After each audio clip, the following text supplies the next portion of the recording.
Football. Yeah, I know that UCLA did not win a lot last season. They didn't even win their bowl game, as a matter of fact. They finished at 6-7. But there is one thing the Bruins did win late last season: the Chip Kelly sweepstakes. Yeah, you've heard the guy.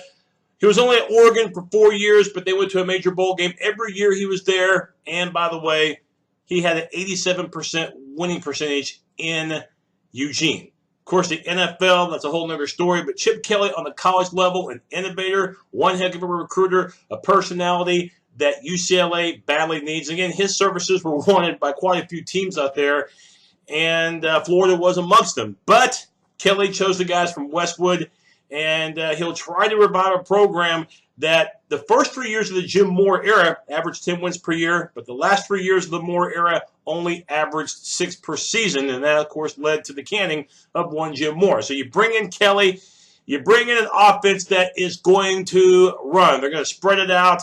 They are going to do everything they can to utilize that speed and expect the quarterback to run, expect the quarterback to throw while on the run, and expect the running backs to catch.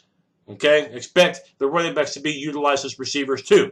Let's go ahead and talk about the quarterback situation, because you remember last year the Bruins had a difficult time running. They really had to rely on Josh Rosen. I mean, it could have been a worse season than 6-7 if it wasn't for Rosen, but we knew that Rosen was only going to be a 3-year player there. We knew that he was going to turn pro by the end of his junior year, and that's exactly what happened. First-round pick by the Cardinals. So who will be the QB this year? I have to be honest with you, I have no damn clue. They've got several guys up for this position. You can go with Devon Monster, who's the only quarterback on the roster that threw a touchdown pass for the Bruins in 2017. 4 TDs, no interceptions. But he may not be the prototype quarterback for Chip Kelly's offense. Wilton Spate's a Michigan graduate transfer, but same boat. May not be that prototype, but does have a lot of experience. I know that Matt Lynch is competing for the job entering his sophomore year, but Dorian Thompson-Robinson, he's a true freshman, 4-star player out of Las Vegas. Probably does fit the prototype of what Coach Kelly's looking for, but obviously has not thrown a collegiate pass. So I think it's a toss-up right now. The future right now tells me Thompson-Robinson, even though I don't think he'll redshirt. Looking at the ground game, Kelly, when he was at Oregon, was used to having an average of 2 running backs per year gain at least 600 yards on the ground. How bad was it last year for UCLA running? They didn't even have one back that rushed for at least 600, much less 2. But you do return Soso Jamambo, has been there quite a while now, entering his senior year at last. And Bolu Olorunfemi, also a senior. And again, like I said earlier, these running backs better be used to catching passes, because that's what Chip Kelly likes. The receivers, well, they lost 2 good ones, including Jordan Lastly, who decided to test the NFL waters. Dorian Howard's gone, so now you bring in Theo Howard, a receiver that last season caught 5 touchdown passes. But the future looks bright for UCLA as far as receivers, because nearly half of their recruiting class of the top 10 players in it, about half of them are receivers.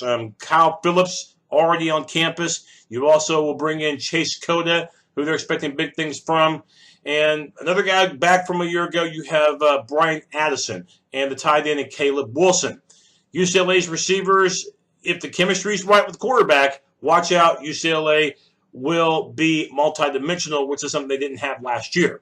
Offensive line, and assuming that Chip Kelly's offense works to a T, how do you feel about the Bruins' offensive line? I'm not feeling so positive. They lost 3 of the 5 down linemen, including Colton Miller, first-round pick, to my Oakland Raiders. So you do have Andre James. They'll flip him from right to left tackle, and the right guard in Michael Alves. So offensive line, probably the big cause of concern. Remember last year the Bruins only averaged 117 yards on the ground per game. But as far as passing last year, they were one of the best in the country, ranking 4th nationally. And just like the offense, the defense, changes are in order. They're switching to a 3-4 defense, and the new coordinator in Jerry Ozanero, a guy who's coached under Chip Kelly for quite a while.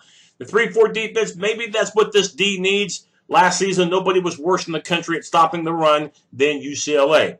130th out of 130 teams, 287 yards per game is what they allowed on the ground. And we'll see if Jose Norick at one defensive end and Marcus Moore at the other side. We'll see if they're in store for a better season. They need it. The linebackers, well, the talent is definitely there on the outside, at least. Talking about Jalen Phillips, guy who had 3.5 sacks a year ago, and Keyshawn Lucier South on the other side, both 5-star recruits from high school. Inside linebacker, you have Chris Barnes back. And we're going to take a look at the secondary, which was a bright spot last year because it's not only their most talented area, but it's the area that performed the best. Granted, teams would aim at UCLA's run defense and get their kicks there, but the pass defense held their own. Nate Metters now entering his senior year. You have at one corner, and the experience continues on the other side with Darnay Holmes, who played last year as a freshman. Strong safety, 85 tackles. Your leading returning tackler is Adarius Pickett, very talented defensive back. So UCLA could get a couple, maybe even 3 all Pac-12 secondary players once this season is over. But the defense for UCLA, they definitely have to pick it up. They've been vulnerable in recent years. The schedule for the Bruins will be one of the most demanding in college football. Second game of the season is one reason why. You got to go to Norman to face my Sooners. Oklahoma should be a heavy favorite to win that game. Not just that, though. The Bruins have to play the top 3 teams in the opposite division, the North. You get the Huskies on October 6th and a homecoming of sorts for Coach Kelly at Eugene, Oregon against the Ducks. And then November 17th, the battle for Los Angeles, where UCLA has lost their last 3 against the Trojans. And it's been a 9-game winning streak for Stanford against UCLA. The Bruins will try to break that streak, the final game of the season at the Rose Bowl. For UCLA, they got the right coach, and I do think the future looks bright, just not the immediate future. It's going to be a lot of growing pains this season for the Bruins. I got them finishing 4th in the South. That's my look at the Bruins. Catch you later.